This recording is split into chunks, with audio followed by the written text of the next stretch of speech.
میں ان دنوں میٹرک میں تھی جب اماں روز میرے بیگ میں ایک گٹری بنا کر رکھتی اور مجھے سختی سے منع کرتی کہ اس گٹری کو کبھی کسی لڑکی کے سامنے نہیں کھولنا، ورنہ ٹیچر تجھے اسکول سے نکال دے گی اور تجھے جیل ہو جائے گی۔ یہ سن کر میں بہت ڈر جاتی، مگر جب بھی کتاب نکالتے ہوئے میرا ہاتھ گٹری پر لگا تو مجھے جلن شروع ہو جاتی۔ میں وہ گٹری کو گھر میں بھی کھول نہیں سکتی تھی کیونکہ اماں فوراً وہ میرے بیگ سے نکال کر چھپا دیتی تھی۔ ایک دن راز جاننے کے لیے اماں کے سامنے اسکول جانے کا بہانہ کر کے کمرے میں ہی چھپ گئی، اور پھر جو ہی گٹری کھولی تو میری چیخ نکل گئی، کیونکہ اس میں تو میرا نام زینب ہے۔ میں اپنی بہنوں میں سب سے بڑی تھی، میری 6 بہنیں تھیں۔ ابا بہت غریب تھے، مزدوری کا کام کیا کرتے تھے۔ ماں گھر میں کپڑے سیتی تھی، پر گھر کے اتنے کام ہوتے کہ میری ماں زیادہ کپڑے نہیں سی پاتی۔ لوگ جو کپڑے لینے آتے تھے جب ان کو کپڑے وقت پر نہیں ملتے تو وہ بہت غصہ ہوتے۔ اس طرح میری ماں ایک لاپرواہ درزن مشہور ہو گئی اور ان کے پاس کام بہت کم آنے لگا۔ پھر بھی میری ماں ان حالات میں بھی ہم سب بہنوں کو پڑھا رہی تھی۔ ہمارے گھر میں میری دادی بھی رہتی تھی، پر وہ کسی کام کو ہاتھ نہیں لگاتی اور سارا دن میری ماں کو تانے دیا کرتی۔ پتہ نہیں کہاں سے اٹھا لایا اس بیٹیاں پیدا کرنے والی مشین کو، ہمارا سارا گھر بیٹیوں سے بھر دیا ہے۔ بیٹا تو پیدا ہوتا نہیں ہے، اس سے کام کرتی ہے تو جان جاتی ہے اس کی۔ اپنی بیٹیوں کو پڑھا لکھا کر کون سا آفیسر بنائے گی؟ ان سب کو گھر کے کاموں میں لگا اور خود بیٹھ کر کپڑے سی تاکہ گھر میں کچھ پیسے بھی آئے اور ان کا کوئی کام بھی آ جائے۔ لیکن نہیں، تو ہم سے ضد لگائے گی، تو ان کو اسکول بھیجے گی اور میرے بیٹے کے سینے پر مونگ ڈلے گی۔ میری دادی اور اماں پورا دن لڑا کرتی تھی۔ اب تو میری ماں بھی میری دادی کو بہت برے جواب دیا کرتی تھی۔ میری ماں کہتی ہے کہ اگر میں اپنی بچیوں کو اسکول بھیجتی ہوں تو اپنے بلبوتے پر بھیجتی ہوں، تیرے بیٹے کا 1 روپیہ بھی نہیں لگتا۔ ویسے بھی سرکاری اسکول سے جو اوپر کے خرچے ہیں وہ میں خود پورا ہی کر لیا کرتی ہوں، تو پھر تجھے اور تیرے بیٹے کو کیا تکلیف ہے؟ میں بڑی تھی اس لیے ان کی ساری باتیں اب مجھے سمجھ آنے لگی تھی۔ میری چھوٹی بہن تو بہت چھوٹی تھی، وہ چل بھی نہیں سکتی تھی۔ ایک دن میری دادی اور امی میں بہت بڑی لڑائی ہو گئی اور میری دادی نے میری ماں کو کہہ دیا کہ اب میں تجھے اس گھر سے نکال کر ہی دم لوں گی۔ اس رات میری ماں اپنے گھر گئی۔ میری ماں کے میکے میں کوئی نہیں تھا، صرف میرے بوڑھے نانا نانی تھے، اور ان کا 1 کمرے والا گھر، وہ چاہ کر بھی ہماری مدد نہیں کر سکتے تھے اور نہ ہی ہمیں اپنے پاس رکھ سکتے تھے کیونکہ 9 لوگ 1 کمرے میں پورے نہیں آتے تھے۔ امی جب اپنے گھر گئیں تو بہت پریشان تھی، پر جب واپس آئیں تو بالکل نارمل اور خاموش تھی۔ اس دن کے بعد سے میری ماں نے ایک عجیب سا کام شروع کر دیا تھا۔ میں ان دنوں میٹرک میں تھی جب اماں روز میرے بیگ میں ایک گٹری بنا کر رکھتی اور مجھے سختی سے منع کرتی کہ اس گٹری کو کبھی کسی لڑکی کے سامنے نہیں کھولنا، ورنہ ٹیچر تجھے اسکول سے نکال دے گی اور تجھے جیل ہو جائے گی۔ یہ سن کر میں بہت ڈر جاتی۔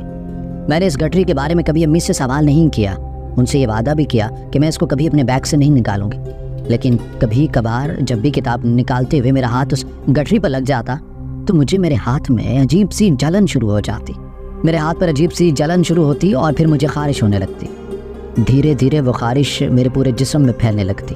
اس کے بعد سے تو میری کوشش ہوتی کہ غلطی سے بھی میرا ہاتھ اس گٹری سے نہ لگے، نہیں تو مجھے پھر سے خارش برداشت کرنی پڑے گی۔ لیکن میرے دل اور دماغ میں بہت سے سوالات تھے کہ آخر ہے کیا اس گٹری کے اندر؟ یہ انسان کی فطرت ہے کہ اسے جس کام سے منع کر دو وہ وہی کام کرنے کی کوشش کرتا ہے۔ میں بھی سوچتی رہتی تھی جانے اس کے اندر کیا ہوگا، لیکن مسئلہ یہ تھا کہ میں وہ گٹری گھر میں بھی کھول نہیں سکتی تھی کیونکہ اماں فوراً وہ میرے بیگ سے نکال کر چھپا دیا کرتی تھی۔ بلکہ اماں تو دروازے میں ہی کھڑی ہوتی تھی، جیسے ہی میں گھر میں داخل ہوتی تو وہ مجھ سے میرا بیگ لے لیتی اور ہمیشہ گٹری نکال کر جانے کہاں لے جاتی۔ ایک رات میری آنکھ کھل گئی تو میں سامنے کا منظر دیکھ کر حیران رہ گئی۔ ہم سب گھر کے سیر میں سویا کرتے تھے کیونکہ گرمی میں ہم سے کمروں میں سویا نہیں جاتا تھا۔ میں رات کو پیاس کی شدت سے جاگی اور پانی پینے کی خاطر اٹھی، لیکن سامنے کا منظر دیکھ کر میری آنکھیں کھلی کی کھلی رہ گئی۔ میری امی کہیں سے واپس آ رہی تھی۔ اس نے خود کو کالی چادر میں لپٹا ہوا تھا اور معلوم ہوتا تھا کہ اس کی چادر کے اندر کوئی اور چیز بھی تھی جس کو میری ماں اپنی کالی چادر میں چھپا کر لا رہی تھی۔ جیسے ہی میری ماں نے مجھے دیکھا وہ بھی گھبرا گئی، پر اس نے مجھے اشارہ کیا کہ چپ چاپ سو جاؤ، کیونکہ وہ زور سے بولتی تو باقی لوگ جاگ جاتے۔ میری ماں جو بھی کر رہی تھی، جہاں سے بھی آئی تھی، پھر بھی میں نے یہ نہیں چاہتی تھی کہ وہ کسی مشکل میں پڑے کیونکہ اس گھر میں ایک وہی تھی جس کو ہمارا خیال تھا۔ میں چپ چاپ سو گئی، لیکن پورا دن یہی سوچتی رہتی کہ رات کو امی کہاں گئی تھی۔ ایک اور بات بہت عجیب ہو رہی تھی کہ اس گٹری کا سائز دن بدن بڑھتا جا رہا تھا۔ مجھے یاد تھا کہ جب پہلے دن وہ گٹری میری ماں نے میرے بیگ میں رکھی تھی تو اس کا وزن بھی بہت کم تھا اور وہ دیکھنے میں بہت چھوٹی سی لگا کرتی تھی، لیکن اب وہ دن بدن بڑھتی چلی جا رہی تھی۔ اس کا وزن مجھے محسوس ہونے لگا۔ میرے بیگ میں پہلے ہی کتابوں کا ڈھیر ہوتا، اس گٹری کی وجہ سے میرے بیگ کا وزن مزید بڑھ جاتا۔ اوپر سے ہمارا اسکول ہمارے گھر سے کافی دور تھا اور ہم پیدل ہی جایا کرتے تھے کیونکہ ہمارے پاس کرائے کے پیسے نہیں ہوتے تھے۔ ایک دن اسکول سے گھر واپس آئے تو گھر میں فساد مچا ہوا تھا۔ 2 عورتیں بیٹھی تھیں، میری دادی اور اماں آپس میں لڑ رہی تھی۔ میری دادی کہہ رہی تھی کہ کرواؤں گی اپنے بیٹے کی شادی ضرور کرواؤں گی تو ایک ساتھ 7 بیٹے پیدا ہوں گے۔ میری امی ان عورتوں سے بھی لڑ رہی تھی، ان کو کہہ رہی تھی کہ تمہیں شرم نہیں آتی، 6 بچوں کے باپ سے اپنے بیٹے کی شادی کروانا چاہتے ہو، تم دونوں کس قسم کی عورتیں ہو، تم کو بھی شرم ہے یا نہیں تھی؟ وہ بھی میری ماں کا مقابلہ کر رہی تھی۔ اب میں بچی نہیں تھی، مجھے بھی غصہ آ گیا، میں بھی اپنی ماں کے ساتھ کھڑی ہو گئی اور ان کو جواب دینے لگی، کہنے لگی کہ نکلو ہمارے گھر سے۔ لیکن میری ماں نے میرے منہ پر ہاتھ رکھ دیا اور کہا کہ نہیں، تم نے کسی سے بدتمیزی نہیں کرنی، تمہیں اپنی زبان گندی کرنے کی کوئی ضرورت نہیں ہے، کمرے میں جاؤ اور باقی بہنوں کو بھی ساتھ لے جاؤ۔ وہ عورتیں میری ماں اور دادی کو برا بھلا کہتی ہوئی وہاں سے چلی گئی۔ وہ کہتی جا رہی تھی کہ جب تک یہ پاگل عورت اس گھر میں ہے ہم اپنی بیٹی نہیں دیں گے، پہلے اس عورت کو اپنے بیٹے سے طلاق دلواؤ۔ ان کے جانے کے بعد جب میری ماں کمرے میں آئی تو رونے لگے۔ میں نے اپنی ماں کو تسلی دینے کی کوشش کی لیکن وہ بہت زیادہ رو رہی تھی۔ لیکن میری ماں نے روتے ہوئے ایک عجیب بات کہی۔ میری ماں نے کہا کہ تمہارا باپ تم لوگوں کا خرچ نہیں دیتا ہے، ہمارا خیال نہیں رکھتا ہے، تمہاری دادی سارا دن ہمارا خون جلاتی ہے، میں جانتی ہوں کہ تم لوگ اس گھر میں خوش نہیں ہو، نہ اچھا پہننے کو ملتا ہے اور نہ ہی کھانے کو، پر پریشان مت ہو، ہم لوگ یہاں سے جلدی چلے جائیں گے۔ میں حیران رہ گئی کہ میری ماں کہاں جانے کی بات کر رہی تھی، جبکہ ہمارے پاس سے جانے کو اور کوئی ٹھکانہ بھی نہیں تھا۔ لیکن میرے ماں سے جب پوچھا کہ ہم کہاں چلے جائیں گے تب وہ گھبرا گئے، جیسے ان کو یہ بات نہیں کرنی تھی۔ اس نے کہا کہ ہاں کہیں نہیں جائیں گے، بس ایسے ہی جذبات میں آ کر بول دیا، اپنا کام کرو، اپنی بہن کو کھانا کھلاؤ۔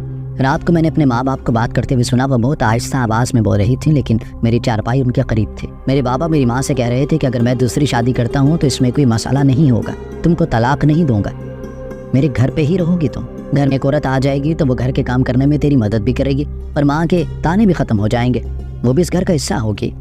بری بات تو تب ہے نا جب میں تجھے چھوڑنے کی بات کروں، لیکن میں تجھے چھوڑ تو نہیں رہا۔ میری ماں جواب نہیں دے رہی تھی۔ اس نے کہا کہ اگر تو نے یہ طے کر لیا ہے تو میں کیا کر سکتی ہوں، جو تیرا دل تو کر لے۔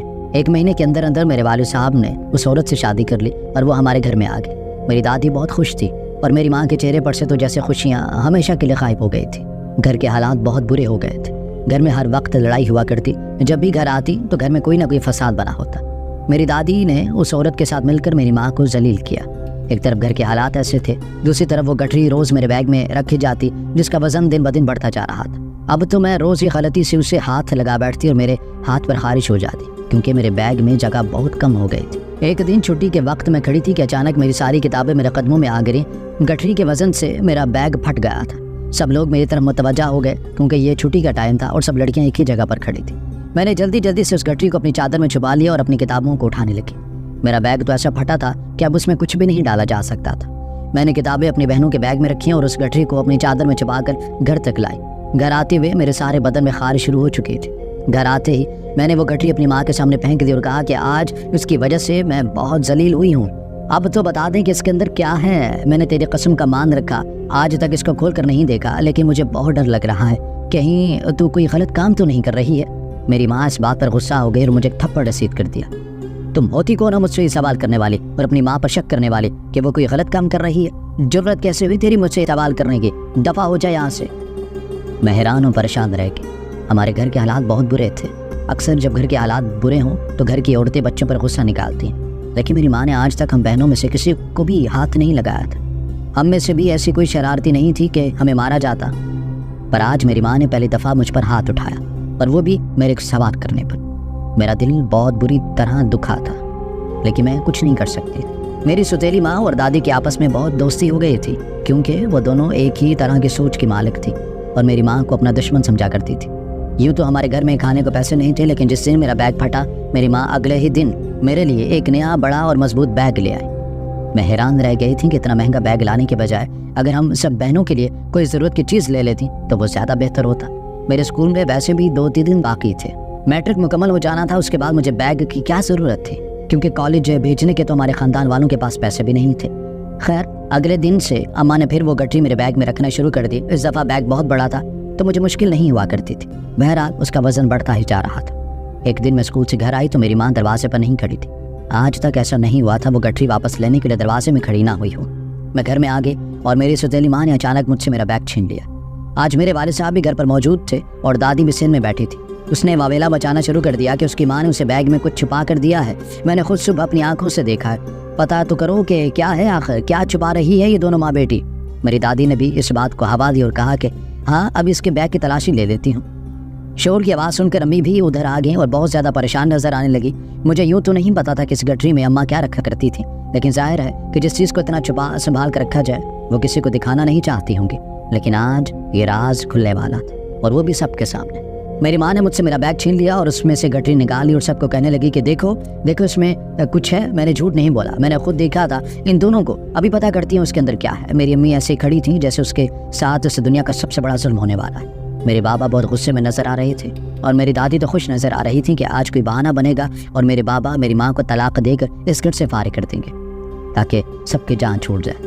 میری ستیلی ماں نے جیسے ہی وہ گٹری کھولی، وہاں کھڑے ہر شخص کی آنکھیں پھٹی کی پٹی رہ گئیں۔ سب سے زیادہ تو میں حیران تھی۔ گٹری اور کچھ نہیں بلکہ کچھ پرانے کپڑے اور پرانے کاغذ سے میں حیران اور پریشان رہ گئی کہ پچھلے 6-7 ماہ سے میں یہ کوڑا اپنے بیگ میں لے کر پھر رہی تھی۔ میری ستیلی ماں بھی خاموش ہوگی۔ اب میری ماں آگے آئی اور بولی کہ میں نے صبح اسے کوڑا پھینکنے کو کہا تھا، لیکن اسے وہ کوڑا ہاتھ میں پکڑتے ہوئے شرم آ رہی تھی، اس لیے سوچا کہ کوڑے کو کپڑے میں باندھ کر دے دوں گی، لیکن یہ اتنی بڑی بھلکڑ ہے کہ کوڑا پھینکنا بھول گئی اور واپس لے آئی۔ میری ماں نے یہ تفصیل بتائی تو میں سمجھ گئی کہ میری ماں جھوٹ بول رہی ہے اور شاید وقت رہتے اس نے اصل گٹری میرے بیگ سے نکال لی ہے۔ میری ستیلی ماں شرمندہ ہو گئی۔ میرے بابا نے بھی ان کو باتیں سنائی کہ تمہیں بلا وجہ الزام لگانے کی کوئی ضرورت نہیں تھی، ویسے بھی اس گھر میں ایسا کچھ نہیں ہے جس کو وہ چھپائے گی، یا اس کے پاس ایسا کچھ بھی نہیں ہوتا جو چھپا سکے۔ میرے بابا نے میری ماں کی طرفداری کی اور کہا کہ یہ ایک بہت اچھی عورت ہے جو چپ چاپ سب کچھ برداشت کر رہی ہے، آئندہ میں اس کے اوپر کوئی الزام تراشی نہیں سنوں گا۔ میں واپس کمرے میں آئی اور اپنی ماں سے اس بارے میں کچھ پوچھنا چاہا۔ میری ماں نے مجھے انگلی کا اشارہ دے کر چپ کروا دیا اور صرف اتنا کہا کہ دیواروں کے بھی کان ہوتے ہیں۔ ہمارے گھر میں پھر سے وہی ماحول چل رہا تھا۔ میری ماں گھر سے غائب رہتی، کبھی کہتی کہ میں اپنی بچیوں کے اسکول سے لینے جا رہی ہوں لیکن 2 گھنٹے لگا دیتی، تو کبھی کہتی کہ گھر کی روٹیاں لگوانے جا رہی ہوں، لیکن جو کام 10 سے 15 منٹ کا ہوتا اس کام میں 2 گھنٹے لگا دیا کرتی۔ اس گٹری کا وزن بڑھتا جا رہا تھا اور وہ پھر سے میرے بیگ میں رہنے لگے تھے۔ اب میرا تجسس بڑھ گیا تھا۔ میں نے اپنی ماں کو دی ہوئی قسم توڑنے کا فیصلہ کر لیا تھا کہ میں اس کو کھول کر دیکھوں گی۔ بس میرے دماغ میں ایک پلان آ گیا تھا۔ ایک دن راز جاننے کے لیے اماں کے سامنے میں نے اسکول جانے کا بہانہ کیا اور کمرے میں ہی چھپ گئی۔ ہمارے گھر کے 2 دروازے تھے، اماں ہمیں دوسرے دروازے سے بھیجا کرتی تھی کیونکہ وہاں سے اسکول تھوڑا نزدیک پڑا کرتا تھا۔ اماں کے سامنے تو میں گھر سے نکل گئی لیکن گھر کے دوسرے دروازے سے واپس آ گئی۔ اس وقت ہمارے گھر میں میری ستیلی ماں، دادی اور میری ماں ہوتے تھے۔ ابا کام پر جاتے اور باقی ساری بہنیں اسکول۔ ہمارے کچے گھر میں مرغیوں کے لیے ایک چھوٹا سا کمرہ بنایا گیا تھا۔ میں اس کمرے میں چلی گئی اور اپنے بیگ کو اپنے سامنے رکھا۔ میں تھوڑا ڈری ہوئی تھی کیونکہ میں غلط کام کر رہی تھی، لیکن پھر میں سوچنے لگی کہ کیا پتہ میری ماں ہی کوئی غلط کام کر رہی ہے اور میرے اس کو کھولنے سے ان کا یہ سلسلہ رک جائے۔ میری ماں مجبور تھی، ہم بہنوں کا خرچ بہت زیادہ تھا۔ میرے باپ نے ان کو پیسے دینا چھوڑ دیے تھے۔ گھر میں ان کی سوتن آ چکی تھی، وہ کچھ بھی کر سکتی۔ میں نے جو ہی گٹری کھولی تو میری چیخ نکل گئی کیونکہ اس میں تو اتنے سارے پیسے تھے جتنے پیسوں کو ایک ساتھ میرے زندگی میں کبھی نہیں دیکھا تھا۔ میرے ہاتھ کانپنے لگے، میرے کان بند ہو گئے اور مجھے ایسے لگا کہ جیسے آس پاس کی دنیا کچھ عجیب سی ہو گئی ہے۔ جلدی سے میں نے وہ سارے پیسے واپس رکھے اور گٹری کو بند کرنے کی کوشش کرنے لگی جب اچانک دروازے پر دستک ہوئی۔ میرے قدموں تلے سے زمین نکل گئی کہ جانے کون ہے۔ وہ میری دادی تھی۔ یہ کہہ رہی تھی کہ دروازہ کیسے بند ہو گیا۔ ظاہر تھا مرغیاں خود تو دروازہ بند نہیں کر سکتی، ان کو شک پڑ گیا کہ اندر کوئی ہے۔ میری دادی اس دروازے کو کھولنے کے لیے کوئی چھڑی یا ڈنڈا لینے کے لیے گئی۔ میرے پاس بس یہی ٹائم تھا۔ میں گھبرائی ہوئی تھی لیکن مجھے یہاں سے بھاگنا تھا۔ اسی اثنا میں وہاں سے نکلی اور گھر کے پچھلے دروازے سے بھاگتی ہوئی نانی کے گھر پہنچ گئی۔ میں جب نانا نانی کے گھر کا دروازہ پیٹ رہی تھی تو وہ بھی پریشان ہو گئے اور مجھے وہاں دیکھ کر حیران رہ گئے۔ جب انہوں نے گٹری کو دیکھ لیا کیونکہ جلد ہی میں بیگ ٹھیک سے بند نہیں کیا تھا، پر اس سے پہلے کہ میں کچھ بولتی وہی بول اٹھے اور اس کو فوراً بند کرو، کسی کو پتہ نہ چلے کہ تمہارے پاس یہ ہے۔ میں حیران ہوئی اور ان سے پوچھا کہ کیا آپ اس بارے میں جانتے ہیں؟ انہوں نے کہا کہ ہاں ہم جانتے ہیں کہ تمہارے گھر کے حالات بہت برے تھے۔ ہم دن رات اپنی بیٹی کو ذلیل ہوتا پریشان ہوتا دیکھتے رہتے تھے لیکن کچھ نہیں کر پا رہے تھے۔ پھر اللہ کی کرنی ایسی ہوئی کہ ہماری ایک لاٹری نکل آئی۔ اس لاٹری میں ہمارے اتنے پیسے نکلے کہ ہم سب کی زندگی بدل سکتی ہے، لیکن ہم ان پیسوں کو اچانک سے نہ تو اپنے پاس رکھ سکتے تھے نہ ہی تمہاری ماں کو دے سکتے تھے۔ اس لیے ہم 6-7 مہینوں سے نہایت احتیاط سے ان پیسوں کو خرچ کر رہے ہیں۔ ہم لوگ شہر میں ایک گھر بنوا رہے ہیں۔ ہمارا ایک بھانجا ہے جو ہماری مدد کر رہا ہے۔ شہر والا گھر مکمل ہو چکا ہے، بس 15 دن کی بات ہے، پھر ہم لوگ بھی وہاں چلے جائیں گے اور تم لوگوں کو بھی لے جائیں گے۔ جو پیسے اوپر کے تھے وہ ہم تمہاری ماں کو دے دیا کرتے تھے۔ وہی پیسے دینے کے لیے کبھی ہم اس کو ایک جگہ بلاتے تو کبھی دوسری جگہ۔ میں اسے بھیس سے بدل کے پیسے دیتا، کبھی وہ منہ چھپا کر آتی کیونکہ بیٹا یہ گاؤں ہے، یہاں ایسی باتیں چھپی نہیں رہ سکتی۔ تمہاری ماں پیسے گھر میں نہیں رکھ سکتی۔ تمہارا چھوٹا سا گھر ہے اور تمہاری دادی سارا دن کوئی موقع تلاش کرتی رہتی ہیں کہ وہ تمہاری ماں کے خلاف کچھ کر سکے، اس لیے وہ پیسے تمہارے بیگ میں رکھ دیتی تھی اور تم اس کو ہاتھ نہ لگاؤ۔ اس نے اس پر کوئی ایسی چیز لگاتی تھی جس سے تمہارے ہاتھوں میں خارج ہو جائے تاکہ تم دوبارہ اسے ہاتھ نہ لگا سکوں، لیکن اب بس 10-15 دن کی تکلیف اور ہے، پھر ہم یہاں سے چلے جائیں گے۔ میں یہ سن کر بہت حیران رہ گئی۔ واقعاً قسمت پلٹ جائے تو آپ کو حیران کر دیتی ہے، پر میرے بابا، ان کا کیا ہوگا؟ اس نے تمہاری ماں کے ساتھ کبھی اچھا نہیں کیا، یہاں تک کہ اس کے اوپر ایک سوتن بھی لے آیا، لیکن پھر بھی ہم اسے آخری موقع دیں گے۔ اگر وہ ہمارے ساتھ آنا چاہے تو آ سکتا ہے، لیکن اس کے لیے اسے عورت کو چھوڑ کے آنا ہوگا، اور اگر وہ ایسا نہیں چاہتا تو پھر ہم اس کو اپنے ساتھ لے کر نہیں جائیں گے۔ تمہاری ماں نے بہت تکلیف سہی ہے بیٹی، لیکن اب اسے تکلیفوں کا صلہ ملا ہے۔ ہمارا تو اس دنیا میں اور کوئی نہیں ہے، وہ گھر تمہاری ماں کا ہی ہے۔ تم لوگ ہمیشہ اس گھر میں آرام اور سکون سے رہنا۔ میں گھر آئی اور اپنی ماں کو بتا دیا کہ مجھے سب کچھ پتہ چل گیا ہے۔ میں روتے ہوئے اپنی ماں کے گلے لگ گئی، وہ ہمارے لیے اتنا کچھ کر رہی تھی۔ میں نے اپنی ماں سے وعدہ کیا کہ اب میں بھی ان کے ساتھ ہوں۔ 10-15 دن ہی تھے، اور 10-15 دنوں میں میں نے اس گٹھری کی اپنی جان سے زیادہ حفاظت کی۔ میرے نانا نانی اس گھر میں شفٹ ہو گئے، اور پھر 2-3 بعد ایک گاڑی میں ہم سب کو لینے کے لیے آئے۔ میرے نانا نانی کا آنے کا انداز ہی کچھ اور تھا۔ اب وہ ایک غریب بیٹی کے غریب ماں باپ نہیں بلکہ حق سے بولے تھے۔ انہوں نے کہا کہ ہم اپنی بیٹی کو اور نواسیوں کو لے کر جانے کے لیے آئے ہیں۔ میرے سوتیلی ماں اور دادی تو حیران اور پریشان ہی رہ گئی کہ ان کے دن کیسے پھر گئے۔ نانا نے میرے بابا کو سب کچھ بتا دیا اور کہا کہ اگر آپ ساتھ آنا چاہتے ہیں تو آ سکتے ہیں۔ میرے والد صاحب کچھ نہیں بولے۔ میری دادی ان کی جگہ بولی کہ یہ کہیں نہیں جائے گا۔ ہم لوگ وہاں سے چلے گئے۔ ہمارا نیا گھر بہت خوبصورت تھا۔ ہمارے نانا نے شہر کے اچھے اسکولز میں ہمارے داخلے کروائے۔ اب ہم اچھے کپڑے پہنتے ہیں، اچھا کھانا کھاتے ہیں۔ ہم سب بہت خوش تھے۔ 3 سال تک میرے بابا نے نہ تو ہم سے رابطہ کیا اور نہ ہی ہم سے ملنے آئے، لیکن 3 سال بعد ان کو اچانک اپنے گھر کے دروازے پر دیکھ کر ہم سب حیران رہ گئے۔ وہ ہم سب سے معافی مانگ رہے تھے۔ انہوں نے بتایا کہ میری بیوی کبھی ماں نہیں بن سکتی، اور اس نے کسی اور کے ساتھ چکر بھی چلا لیا تھا۔ میں نے اسے طلاق دے دی ہے، اور اس نے میری ماں کو بھی جان سے مار ڈالا ہے، کیونکہ وہ کسی سے ملنے کے لیے گئی تھی اور میری ماں کو بے ہوشی کی دوا دے گئی تھی، لیکن وہ دوائی زیادہ دے گئی اور میری ماں اس دنیا سے چلی گئی۔ میرا اس دنیا میں کوئی بھی نہیں ہے۔ مجھے اپنی غلطی کا احساس ہو گیا ہے۔ اگر تم مجھے معاف کر سکتی ہو تو معاف کر دو، نہیں تو میں یہاں سے چلا جاؤں گا، کیونکہ یہی میری سزا ہوگی۔ میری ماں نے میرے بابا کو معاف کر دیا۔ انہوں نے کہا کہ وہ جیسا بھی ہے میرے بچوں کا باپ ہے، اور صرف وہی میری بچوں کی ساری زندگی حفاظت کر سکتا ہے۔